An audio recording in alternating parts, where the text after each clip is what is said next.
tó bá kọjá lórí TikTok ń sì tó bá gbọ́ voice ló máa ti mọ ẹni tó ń sọ̀rọ̀ ṣó ti yé yín so ìgbà tó rọ̀ ẹ́ ṣẹlẹ̀ kò pé Ìyábọ̀ because wọn àti Ìyábọ̀ kì í ṣọlọ́rọ̀ wọn kì í ṣọ̀rẹ́ ṣó ti yé yín bẹ́ẹ̀ wọn sí ní the same industry comedian ni Princess tó bá dẹ̀ fẹ́ ṣe movie àwọn English ló máa bá ṣe kò kí bá Yorùbá ṣe torí mi béèrè lọ́wọ́ wọn dáadáa pé àbá lẹ́ṣọ́ wá come across Ìyábọ̀ olówó sọ fún mi pé Ìyábọ̀ kan lòun send video yẹn sí ó ní Ìyábọ̀ jẹ́ helper òun ó ní bí Ìyábọ̀ ṣe rí lórí Gistlover Ìyábọ̀ pé òun so bọ́rọ̀ yẹn ṣe ṣẹlẹ̀ gangan nìyẹn Ìyábọ̀ ló pe Princess kan ló pe Ìyábọ̀.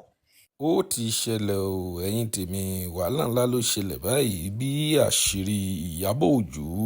bí ó ṣe tú òun pẹ̀lú arábìnrin tí a mọ̀ sí Princess Comedy nípa ọ̀rọ̀ bàbá Ìjẹ̀ṣà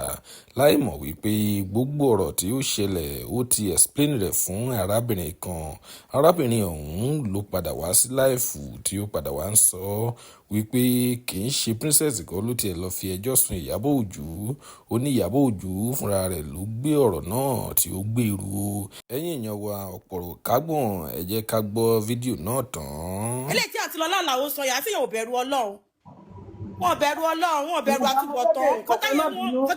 ṣe dúró sójú kan náà ní ẹ̀táyé wọn síwájú. ẹ jọ máa ṣé kinní post ẹ ni.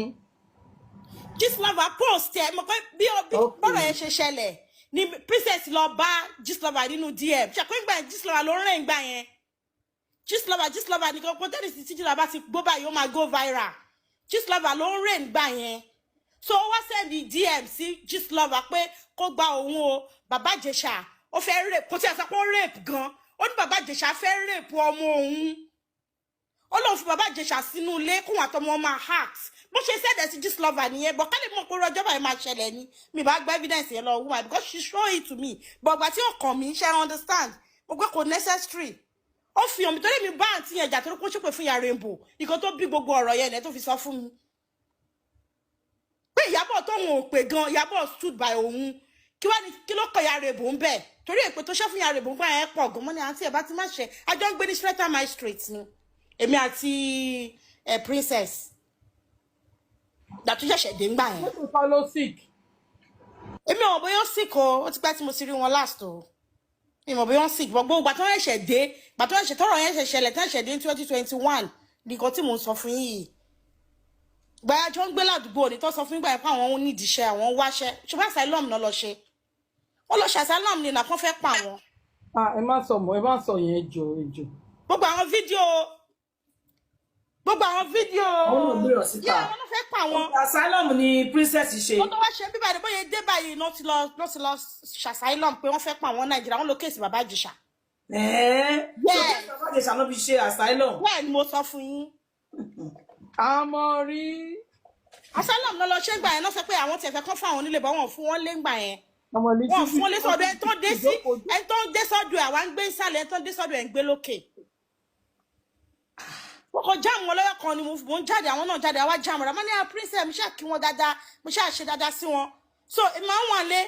torí ìgbà yẹn ṣe domiciliary lèmi máa ṣe tí má ti lọ máa padà wálé máa lọ àwọn tó bá ń gbé lọ́dọ̀ máa ti understand domiciliary care so tí bá ti lọ ṣe client kan máa padà wá so wọn ọ̀dẹ̀ tí ìníṣẹ́ ń gbà yẹn àwọn tó ń gbé lọ́dọ̀ wọn máa ti lọ ṣe bí àti wọn lájọ máa ń sọ̀rọ̀ tí mo máa ń console wọn. wọ́n máa ń sunkún gan nìyẹn. bẹ́ẹ̀ ni wọ́n sọ fún mi gbà yẹn pé bàbá Ìjẹ̀ṣà fẹ́ wọ́n sọ pé bàbá Ìjẹ̀ṣà gan rape wọ́n ló fẹ́ rape. yes wọ́n láwọn fẹ́ ṣe movie wọ́n láwọn fi bàbá Ìjẹ̀ṣà sínú ilé pẹ̀lú ọmọ àwọn pé káwọn tó dé ṣé mi bílí pé bàbá Ìjẹ̀ṣà ó ti ń lá ọwọ́ ọmọ yẹn wọn sọ pé bàbá Ìjẹ̀ṣà rape Ìyábọ̀ Òjó ló bá wọn turn gbogbo ẹ̀ sí rape. the black bonnet. yes nǹkan tó sọ nǹkan tí àǹtí yẹn sọ fún mi àti ẹni pé gbà tóun send ẹ̀ sí Gistlover pé àkọ́ tó ṣẹlẹ̀ lélẹ́yìí o pé kó imagine o bàbá Ìjẹ̀ṣà òun jáde àwọn fẹ́ ṣe káwọn tó wọlé bàbá Ìjẹ̀ṣà ti ń dìmọ̀ ọmọ tó ń gbé lọ́dọ̀ àwọn bó ṣe ẹ mọ̀ pé Ìyábọ̀ Òjó ló dẹ̀ ràn Gistlover àǹtí yẹn mọ̀ pé Ìyábọ̀ ló wà lábẹ́ Gistlover àmì ìfọ̀ Gistlover Ìyábọ̀ Òjó ní Gistlover long time ago. àǹtí ṣé Gistlover jẹ́ police station. ẹ ṣe mọ̀ pé ìgbà yẹn ṣe mọ̀ pé àwọn pípù yẹn mọ̀ kọ́ fẹ́ bàbá Ìjẹ̀ṣà lórúkọ jẹ́ ìníṣẹ́ mọ̀. ìgbẹ́ ló máa ń lọ Gistlover ló dẹ̀ rìn ìgbà yẹn Gistlover ló máa bá wọn push story ìgbà yẹn ṣe mọ̀ Gistlover nìkan ni blog tó máa ń jẹ́ kí story go viral ìgbà yẹn so Ìyábọ̀ náà ló mú suggestion pé àwọn ní láti lọ sí police station